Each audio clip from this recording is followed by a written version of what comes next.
ओम शांति। ओम शांति। ओम शांति। आज बाबा को 19/12/2020 को साकार मुरली को मुख्य सार में, मीठे बच्चे, तुम्हारा वायदा है कि जब आप आएंगे, तुम्हारा वायदा है कि जब आप आएंगे तो हम बारी जाएंगे, हम बारी जाएंगे। अब आप आए हैं, अब बाप आए हैं तुम्हें वायदा याद दिलाने, तुम्हें वायदा याद दिलाने। बाबा भन्दै हुनुहुन्छ, जब भक्तिमा हामीले भक्ति गर्दै थियौं त हामीले यही भन्थ्यौं कि भगवान तपाईं आउनुभयो भने तपाईंमाथि म बलिहारी जान्छु। यो भक्तिको हाम्रो वायदा थियो। त्यो वायदा अहिले बाबाले याद दिलाइरहनु भएको छ। भगवानसँग प्राप्तिका लागि हामीले प्रतिज्ञा गरेका थियौं बलिहारी जानेको। त अब बाबा भन्दै हुनुहुन्छ, म आएको छु तिम्रो वायदा याद दिलाउनको लागि। त अब बाबाले जे भन्नुहुन्छ, जे शिक्षा दिनुहुन्छ, त्यही अनुसार हामीले आफ्नो जीवनलाई चलाउँदै गयौं भने हामीले भक्तिमा गरेको वायदाले के प्राप्ति गर्न चाहेका थियौं त्यो पूरा प्राप्ति यति बेला हामीलाई हुन्छ। प्रश्नमा किस मुख्य विशेषता के कारण, किस मुख्य विशेषता के कारण पूज्य सिर्फ देवताओं को ही कह सकते हैं, पूज्य सिर्फ देवताओं को ही कह सकते हैं। तो बाबा प्रश्न सोध्दै हुनुहुन्छ, देवताहरूलाई नै पूज्य भन्न सकिन्छ कुन विशेषताको कारणले होला? पूज्य भन्नको योग्य हुनुको पछाडि के विशेषता देवी देवताहरूमा थियो त? उत्तरमा देवताओं की ही विशेषता है, देवताओं की ही विशेषता है जो कभी किसी को याद नहीं करते। देवी देवताहरूले कोही देवदारीलाई याद गर्दैनन्। देवताओं की ही विशेषता है जो कभी किसी को याद नहीं करते, न बाप को याद करते, न किसी के चित्रों को याद करते, न बाप को याद करते, न किसी चित्रों को याद करते। इसलिए उन्हें पूज्य कहेंगे, इसलिए उन्हें पूज्य कहेंगे। अरूलाई याद गर्ने, पूजा गर्ने भन्ने बित्तिकै उभन्दा उच्च अर्को कोही भयो पूज्य, जसको अगाडि उनीहरू झुक्न पर्यो। त बाबाले भन्नुभयो उनीहरू पूज्य छन्, कसैलाई पनि पूजा गर्दैनन्, याद गर्दैनन्। वहाँ सुख ही सुख रहता है, वहाँ सुख ही सुख रहता है, इसलिए किसी को याद करने की दरकार नहीं। किन याद गर्दैनन्? त बाबाले भन्नुभयो सुख छ, मान्छेले याद गर्ने भनेको नै के न के प्राप्तिका लागि। मैले तिमीलाई यसो सम्झेको थिएँ, के का लागि होला? यस्तो काम थियो। त्यही आफ्नो स्वार्थको लागि, आफूलाई के प्राप्तिको लागि नै कसैले कसैलाई याद गर्छ। त बाबा भन्नुहुन्छ देवताहरूले कसैलाई याद गर्न नपर्ने कारण के रहेछ? त्यहाँ सुखै सुख थियो। अभी तुम एक बाप की याद से, अभी तुम एक बाप की याद से ऐसे पूज्य पावन बने हो जो फिर याद करने की दरकार ही नहीं रहती है। अभी तुम एक बाप की याद से ऐसे पूज्य पावन बने हो जो फिर याद करने की दरकार ही नहीं रहती। तो बाबाले भन्नुभयो यति बेला हामीले बाबालाई याद गर्छौं, बाबाबाट आफ्नो अवस्था यस्तो बनाउँछौं जो पावन न सुखै सुखको दुनियाँमा जानुको योग्य बनाउँछौं। त्यहाँ हामीले कुनै देवताहरूलाई, भगवानलाई, कोही व्यक्ति विशेषलाई सम्झिनु पर्नेको आवश्यकता नै छैन। तो अहिले यति बेला बाबाको यादले हो, यो बाबाको ज्ञानले हो। त अहिलेको पुजारी अवस्थाबाट पूज्य अवस्था बाबाको द्वारा हामीले प्राप्त गर्छौं। त्यसकारण देवताहरूलाई नै पूज्य भनिन्छ। यसकारण उनले अर्को कसैलाई याद गर्नु पर्दैन। ओम शांति। मीठे मीठे रूहानी बच्चे अब रूहानी आत्मा तो नहीं कहेंगे, रूह अथवा आत्मा एक ही बात है। रूहानी बच्चों प्रति बाप समझाते हैं, आगे कभी भी आत्माओं को परमपिता परमात्मा ने ज्ञान नहीं दिया है। बाप खुद कहते हैं, मैं एक ही बार कल्प के पुरुषोत्तम संगम युग पर आता हूँ, ऐसे और कोई कह न सके। सारे कल्प में सिवाय संगम युग के बाप खुद कभी आते ही नहीं। बाप संगम पर ही आते हैं जबकि भक्ति पूरी होती है और बाप फिर बच्चों को बैठ ज्ञान देते हैं। अपने को आत्मा समझ और बाप को याद करो। यह कई बच्चों के लिए बहुत मुश्किल लगता है तो बहुत सहज, परंतु बुद्धि में ठीक रीति बैठता नहीं है। यति सजिलो मनै मनले याद गर्नु छ। जसरी अनेक व्यक्तिलाई याद गर्छौं त्यस्तै भगवानलाई सम्झिनु हो। फेरि पनि मनुष्यको आदत देहधारीलाई याद गर्ने छ त आफूलाई आत्मा सम्झेर बाबालाई याद गर्न म पनि कतिपयलाई मुस्किल लाग्छ। त बाबा भन्नुहुन्छ, म तिम्रो निम्ति हैन यस संगम युगमा नै आउँछु र यही सिकाउँछु कि बच्चे आफूलाई आत्मा सम्झेर बाबालाई याद गर। तो घड़ी घड़ी समझाते रहते है तो बहुत सहज, बुद्धि में ठीक रीति बैठता ही नहीं है, समझाते हुए भी नहीं समझते। यति बाबाले राम्रोसँग बुझाउनुहुन्छ तर बच्चाको अवस्था हैन। तो बाबा कहते समझाते हुए भी नहीं समझते।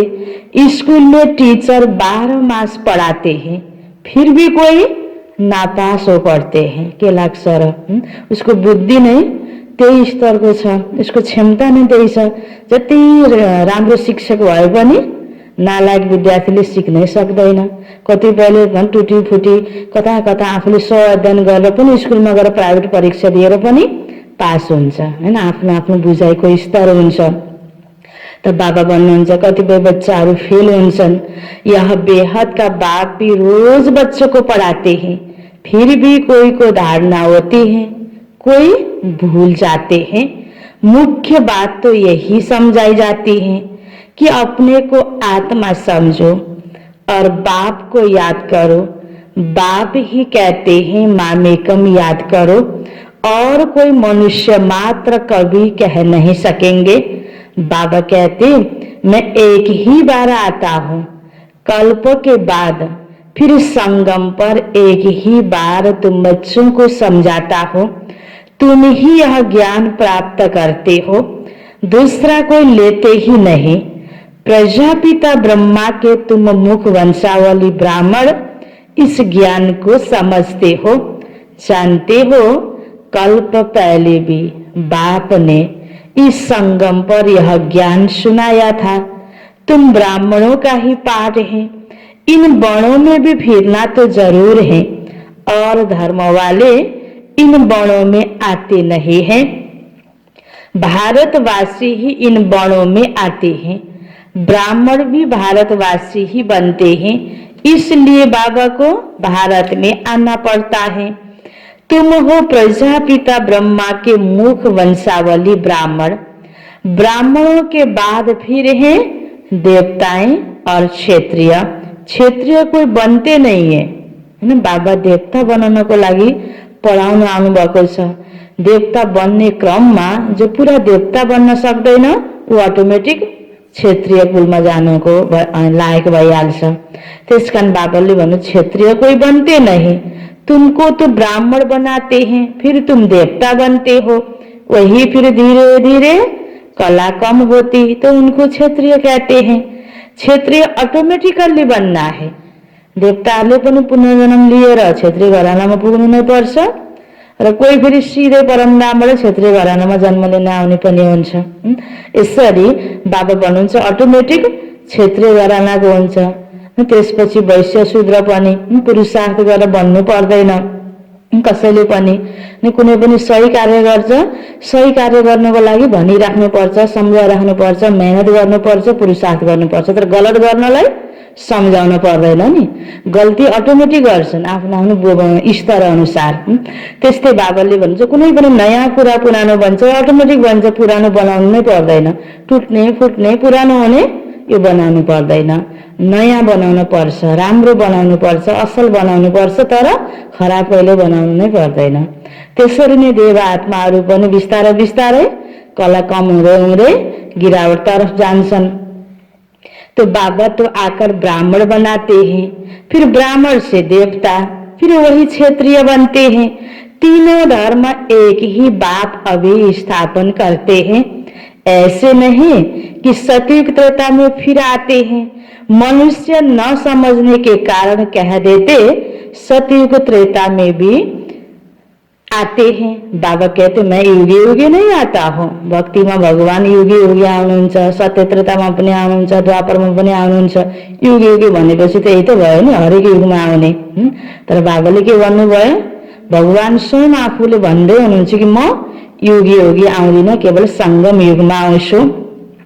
मैं आता ही एक बार कल्प के संगम पर, तुमको मैं ही ब्राह्मण बनाता हूँ प्रजापिता ब्रह्मा द्वारा। मैं तो परम धाम से आता हूँ। अच्छा, ब्रह्मा कहाँ से आता है? ब्रह्मा तो 84 जन्म लेते हैं, मैं नहीं लेता हूँ। ब्रह्मा सरस्वती जो ही विष्णु के 2 रूप लक्ष्मी नारायण बनते हैं, वही 84 जन्म लेते हैं।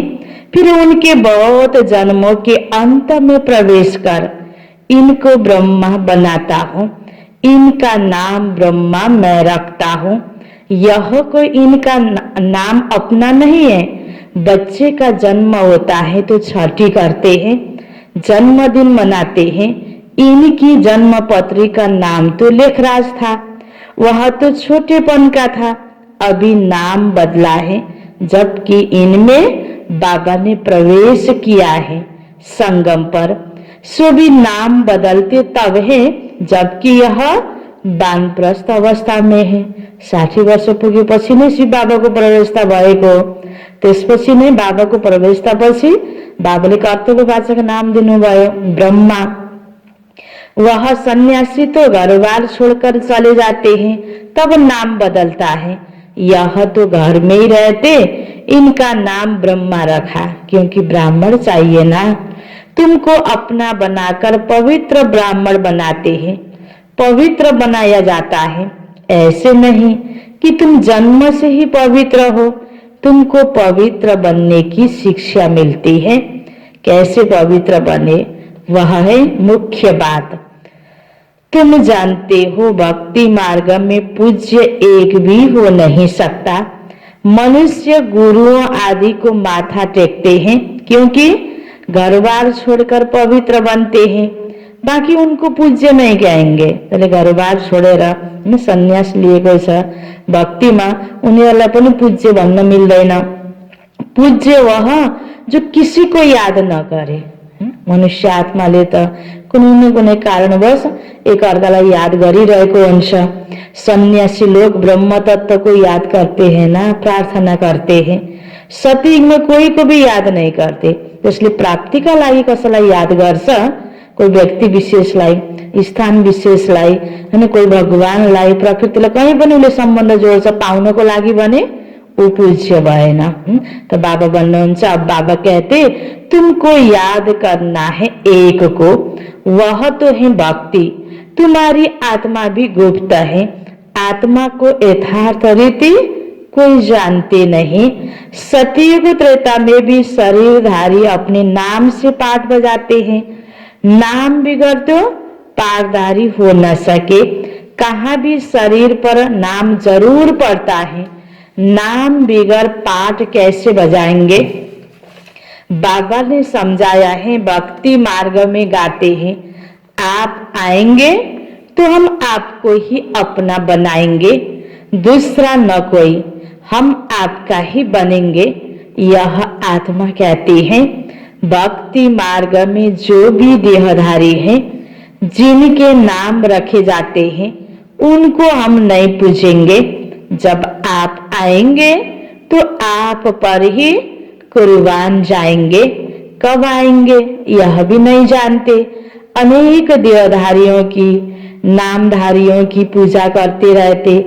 जब आधा कल्प भक्ति पूरी होती है तब बाप आते हैं, कहते हैं तुम जन्म जन्मांतर कहते आए हो, हम तुम्हारे बिगड़ किसी को याद नहीं करेंगे, अपनी देह को भी याद नहीं करेंगे, परंतु मुझे जानते नहीं तो याद कैसे करेंगे। अब बाप बच्चों को बैठ समझाते हैं, मीठे मीठे बच्चों अपने को आत्मा समझो और बाबा को याद करो। बाप ही पतित पावन है, उनको याद करने से तुम पावन सतो प्रधान बन जाएंगे। सतयुग त्रेता में भक्ति होती नहीं, तुम कोई को भी याद नहीं करते, न बाबा को न चित्रों को। दुख भएपछि हे भगवान भनेर खोजिहुन थाल्यो। सुखमा कसैले पनि बाबालाई याद गरेन, हैन, भगवानलाई याद गरेन, न बाबा को न चित्रों को। वहां भक्ति होती नहीं, वहां तो सुख ही सुख रहता है। बाबा ने समझाया है जितना तुम नजदीक जाएंगे कर्मातीत अवस्था होती जाएगी। सतयुग में नई दुनिया, नए मकान में खुशी भी बहुत रहती है। फिर 25% पुराना होता है तो जैसे स्वर्ग ही भूल जाता है। तो बाप कहते तुम गाते थे आपके ही बनेंगे, आपसे ही सुनेंगे, तो जरूर आप परमात्मा को ही कहते हो ना। आत्मा कहती है, परमात्मा बाप के लिए आत्मा सूक्ष्म बिंदी है, उनको देखने के लिए दिव्य दृष्टि चाहिए। आत्मा का ध्यान नहीं कर सकेंगे, हम आत्मा इतनी छोटी बिंदी है, ऐसे समझ याद करना मेहनत है। आत्मा के साक्षात्कार की कोशिश नहीं करते, परमात्मा के लिए कोशिश करते हैं। जिसके लिए सुना है कि वह 1000 सूर्यों से तेजोमय है। आत्मा को रूप र परमात्मा को रूप साइज त उस्तै नै हो नि, तर मनुष्य आत्मा को भावना परमात्मा हजारौं सूर्य भन्दा पनि तेजोमय हुनुहुन्छ। यही भावनाले साक्षात्कारको प्रयासले याद गर्छन्। किसी को साक्षात्कार होता है तो कहते हैं बहुत तेजोमय था, क्योंकि वही सुना हुआ है। भावना अनुसारको उसलाई त्यही प्रकारको देखाइदिन्छ। जसरी अँध्यारोमा हामी कहीँ पैदल बाटो हिँडिरहेका छौँ, अलि अगाडि पर कोही रुखको ठुटो छ तर हामीलाई डर लागेर त्यो कहीँ बाघ भालु त होइन भन्ने लागेको छ भने त्यो हल्लिन्छ पनि, त्यस्तै देखिन्छ। जस्तो भावना त्यही प्रकारको फिलिङ हुन्छ। त्यो बाबाले भन्नुहुन्छ भगवानको प्रति पनि यस्तै सुनेको हुनाले उसलाई साक्षात्कारमा पनि त्यही नै भयो। जिसकी नौदा भक्ति करेंगे देखेंगे भी वही, नहीं तो विश्वास ही न बैठे। बाबा कहते आत्मा को ही नहीं देखा तो परमात्मा को कैसे देखेंगे। परमात्मा आत्मा देख्न मिल्ने चीज होइन, हैन, स्थूल चीज होइन। त बाबा भन्नुहुन्छ अनुभूतिको चीज हो। परमात्मालाई हामी अनुभूति गर्न सक्छौं, हामीले आफू आत्मालाई अनुभूति गर्न सक्छौं, त बुझ्न सक्छौं, तर यो स्थूल आँखाले देख्न सक्दैनौं। आत्मा को ही देख कैसे सकते, और सबके तो शरीर का चित्र है, नाम है। आत्मा तो है बिंदी, बहुत छोटी है, उनको कैसे देखें। कोशिश बहुत करते हैं परंतु इन आंखों से देख न सके। आत्मा को ज्ञान की अव्यक्त आंखें मिलती हैं। अभी तुम जानते हो हम आत्मा कितनी छोटी है। मुझ आत्मा में 84 जन्मों का पाठ नुदा हुआ है, जो मुझे रिपीट करना है। बाप की श्रीमत मिलती है श्रेष्ठ बनाने के लिए, तो उस पर चलना चाहिए। तुम्हें दैवी गुण धारण करने हैं, खान पान भी रॉयल होना चाहिए, चलन बढी रोयल चाहिए। भन्नु छ देवता, त्यसको लागि आफूलाई यसरी परिवर्तन त जरुर गर्नुपर्छ।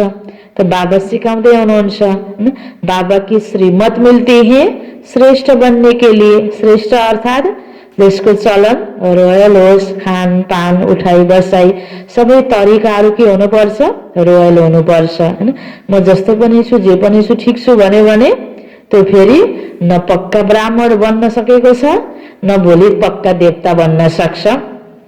तुम देवता बनते हो, देवताएं खुद पूज्य हैं, यह कभी किसी की पूजा नहीं करते। यह तो डबल सिरताज है ना, यह कभी किसी पूजते नहीं तो पूज्य ठहरे ना।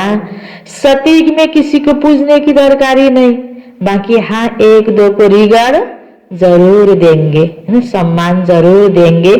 ऐसे नमन करना, इनको रिगार्ड कहा जाता है।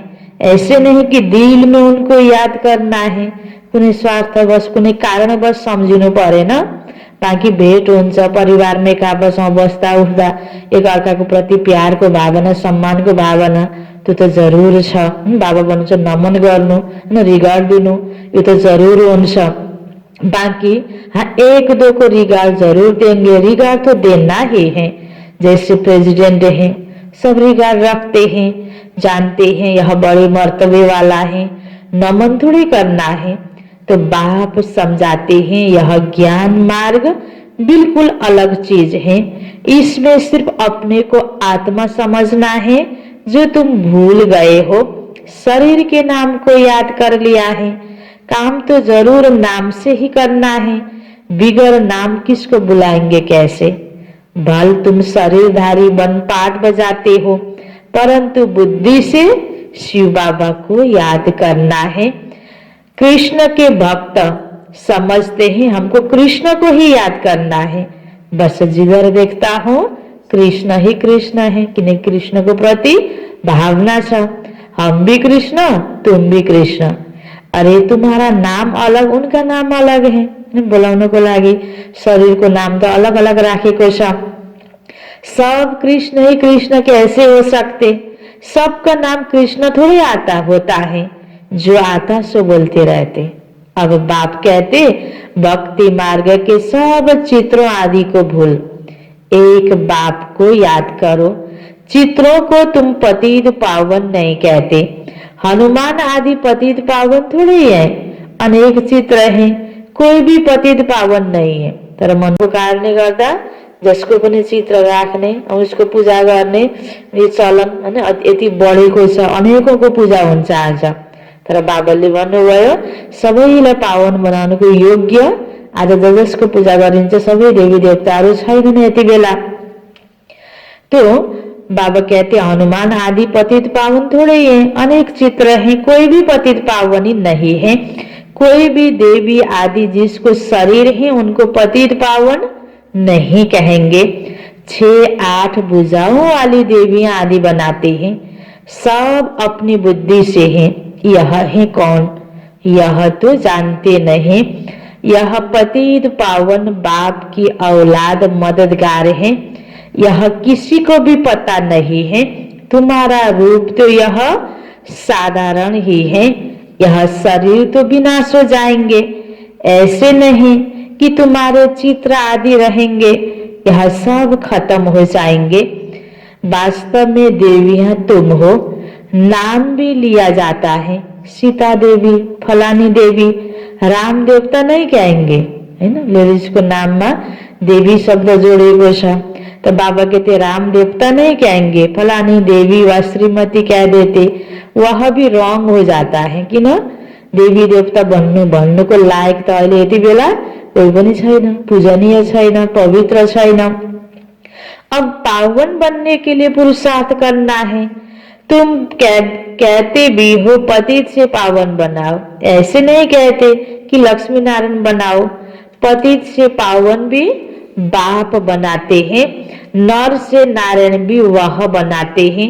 वो लोग पतित पावन निराकार को कहते और सत्य नारायण की कथा सुनाने वाले फिर और दिखाए हैं। ऐसे तो नहीं कि बाबा सत्य नारायण की कथा सुनाकर अमर बनाओ, नर से नारायण बनाओ। आखिर सत्य नारायण कथा, अमर कथा, यो तिजरीको कथा सुनाउने वाला त बाबा नै हुनुहुन्छ नि। जो ज्ञान बाबाले दिनुभएको छ, यो ज्ञान सुनेर हामीले नारायण अवस्थालाई, त्यो नारायणको रूपलाई, नारायणको सँगसँगै हैन, जसरी ब्रह्म बाबा नारायण अवस्थालाई प्राप्त गर्नुभयो, हामीले पनि त्यसरी नै देवको पद प्राप्ति गर्छौं। अर्थात् हरेक व्यक्ति नारायण समान बन्छ। तो यो कथा यसरी यति बेला बाबाले सिकाइरहनु भएको छ।